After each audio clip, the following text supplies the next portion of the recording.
এই 15 দিন হয় সিরামিক্সটা ফিটিং করে চলে গেছি, কিন্তু 15 দিন পর আইসা দেখতেছি যে সিরামিক্সের টালির গায়ে শুধু সিমেন্ট ভরে রাখছে। যারা ভিতরে মুজাহিদের কাজ করছে ওরা আর কি মুজাহিদ ফিনিশিং দেওয়ার সময় ওগুলো সব পানিগুলো বাহির দিয়ে ফালাইছে, সেই জন্য সব ছিটে টালির গায়ে টাইসের গায়ে শুধু লাগে।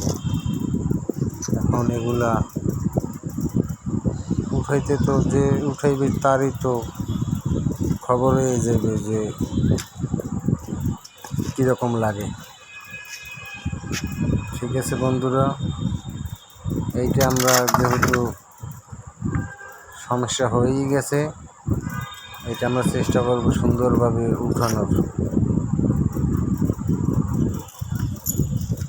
অনেক সুন্দরভাবে উঠাই দেবো যাতে এই সিরামিক্সের গায়ে কোনো ধরনের সাদা দাগ জানি না থাকে, কোনো গায়ে এগুলো উঠানোর আলাদা একটা ভিডিও করব, আপনাদের উৎসাহ পেলে সবাইকে দেখাবো। খোদা হাফেজ।